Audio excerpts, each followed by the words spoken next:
कहते हैं ना, परिश्रम का फल मीठा होता है। तेजस अब ऑस्ट्रेलिया के मार्केट में घुस गया है। तेजस का जलवा चारों तरफ छा रहा है। अब ऑस्ट्रेलिया में क्या कर रहा है तेजस, तो वहीं दूसरी तरफ भारत ने सिद्ध कर दिया कि वो नंबर 1 पे है। भारत ने जो कहा वो अब करके दिखा दिया है और बन गया है एशिया में नंबर 1। लेकिन सबसे बड़ी मुसीबत ये है कि ये एक बार फिर सऊदी अरब, यूएई और ओपेक देशों को और भी बड़ा झटका दे रहा है। जानेंगे क्या है मामला। इसके अलावा बहुत कुछ है, ये जानते हैं इन खबरों को विस्तार से। अभी ऐसा है कि दुनिया भर में अगर ईंधन सप्लाई करने की बात करें कि कौन से देश हैं जो फ्यूल देते हैं पूरी दुनिया को, तो इसमें नाम आता है सऊदी अरब का, ओपेक का। लेकिन जल्द ही भारत दुनिया का फ्यूल सप्लायर बन जाएगा, वो भी नंबर 1 पोजीशन पर। चौंकिए मत, उस दिशा में भारत काम कर रहा है। भारत सरकार ने हाल ही में टारगेट रखा था कि धीरे धीरे 100% पर इथेनॉल पर बेस गाड़ियों को चलाया जाएगा। भारत इस टारगेट को पूरा करने के करीब पहुंच गया है। और सबसे बड़ी दिक्कत ये हो रही है कि जो देश ऑयल प्रोड्यूस करते हैं यानी ओपेक, सऊदी अरब, उनको सबसे ज्यादा दिक्कत हो रही है। और भारत ही नहीं, एशिया का सबसे बड़ा इथेनॉल प्लांट की नींव गोंडा में रख दी गई है यानी यूपी में, और बहुत जल्द इस प्लांट को शुरू किया जा रहा है। भारत ने ये प्लांट लगाया है तो बहुत कुछ सोच कर लगाया है। इस पे $400 मिलियन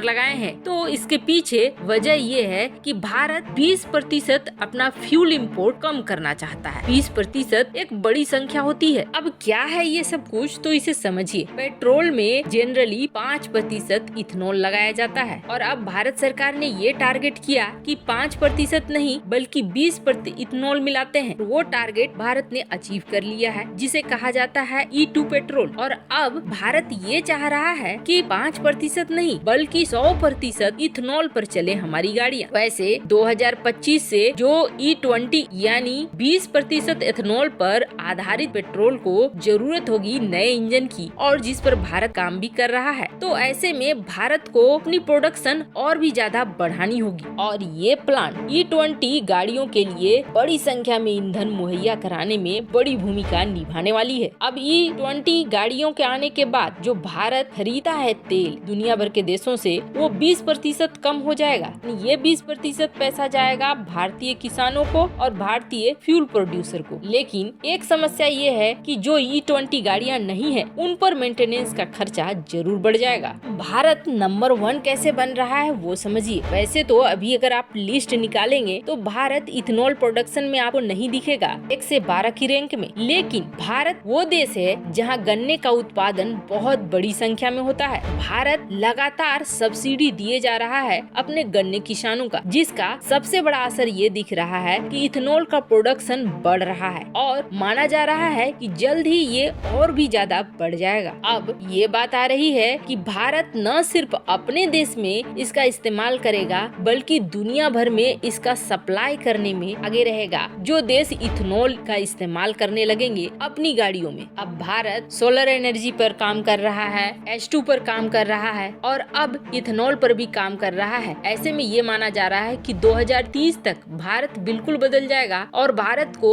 सऊदी अरब या ओपेक देशों के सामने बार बार झुकने की कोई जरूरत नहीं पड़ेगी। उल्टा भारत ही दुनिया को सप्लाई करने लगेगा और ये भारत की प्रमुख उपलब्धियों में से एक है। वैसे आपको बता दें, WTO में ब्राजील और ऑस्ट्रेलिया के साथ गन्ना को लेकर फाइट चल रही है। इस सब्सिडी को रुकवाने की कोशिश कर रहा है ये दोनों ही देश, ताकि गन्ना किसान प्रभावित हो और गन्ना किसान के साथ साथ जो भारत एक्सपोर्ट करता है चीनी, वो प्रभावित हो। लेकिन अगर भारत एक्सपोर्ट न भी करे तो अपने देश में इथेनॉल को बनाकर न सिर्फ अपने देश में इस्तेमाल करेगा इसे, बल्कि दुनिया भर को बेचेगा। भारत की नीति इस वक्त बिल्कुल सही दिशा में काम कर रही है। उसका एक असर और देखिए, हाल फिलहाल में जिस तरीके से तेजस ने दुनिया में अपना नाम कमाया है। तेजस लगभग हर उस डील में घुस रहा है जो दुनिया की बड़ी डील मानी जाती है। भारत को जैसे पहला खरीदार ब्रह्मोस का मिल गया फिलीपींस, और अब ऐसा हो रहा है कि ब्रह्मोस के लिए पूरी कतार खड़ी हो रही है। वैसा ही कुछ कुछ भारत करना चाह रहा है तेजस के साथ भी, लेकिन तेजस का खाता अभी तक नहीं खुला है। भारत दुनिया के कई प्रमुख एयर शो में तेजस को सामने रख रहा है। ठीक वही नीति अपना रहा है जो नीति अमेरिका अपनाता था अपने हथियारों को बेचने के लिए, और इसका असर भी देखने को मिल रहा है कि तेजस कई प्रमुख टेंडर में भाग ले रहा है और उम्मीद ये जताई जा रही है कि जल्द ही इसे इसका एक बड़ा ग्राहक मिल जाएगा। पर अब तक तेजस को ये नहीं माना गया था कि तेजस पश्चिमी देशों में इतनी आसानी से घुस पाएगा। एक तरफ WTO में ऑस्ट्रेलिया और भारत भले लड़ रहे हों गन्ना और शुगर के मामले में, लेकिन वहीं दूसरी तरफ इन दोनों देशों के बीच कई तगड़ी सहमति बन रही है रक्षा के क्षेत्र में। और अब भारत ने तेजस ऑफर किया है ऑस्ट्रेलिया को। दरअसल ऑस्ट्रेलिया को चाहिए कई विमान, जिसमें ऑस्ट्रेलिया ने एक रिक्वेस्ट फॉर इंफॉर्मेशन जारी किया था, और ये रिक्वेस्ट फॉर इंफॉर्मेशन ऑस्ट्रेलिया सरकार ने भारत को जारी किया 1 जून 2020 को, जिसमें ये कहा गया कि आप तेजस का कॉन्फ़िगरेशन हमें भेजिए। साथ ऑस्ट्रेलिया ने ये मांग किया कि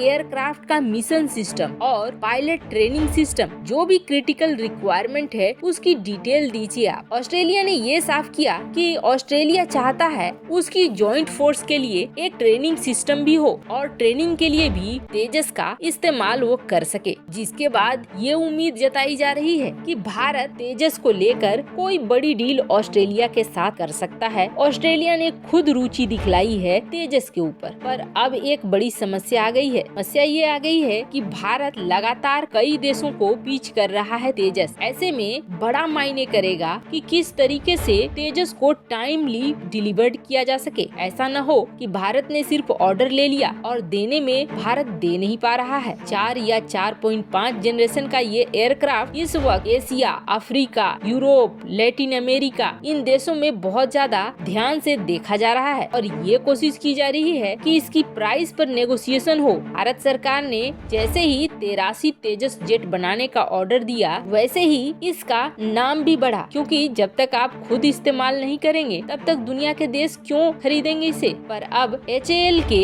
डायरेक्टर R माधवन ने ये कहा है कि हमने कई देशों के RFI का जवाब दिया है और बहुत जल्द आपको सुनने को मिलेगा कि भारत को तेजस का ग्राहक मिल गया है। अभी तक भले खाता न खुला हो, लेकिन जल्द ये खाता खुलने वाला है। और आपको बता दें 2026-27 तक तेजस बड़े डिमांड पर रहेगा दुनिया के कई देशों में, और हम भी बड़ी संख्या में तेजस को एक्सपोर्ट करेंगे। वैसे इस वक्त HAL का टारगेट है हर साल 8 से 16 एयरक्राफ्ट बनाना, और जिस तरीके से अलग अलग देशों को ये एयरक्राफ्ट ऑफर किए जा रहे हैं, भारत को और भी प्रोडक्शन सेंटर खोलने होंगे। वैसे आपको क्या लगता है, भारत ऊर्जा के अलग क्षेत्रों में निवेश करके क्या सही कर रहा है? कमेंट कर अपनी राय जरूर बताएं। जल्द मिलते हैं अगले वीडियो में नई खबर के साथ।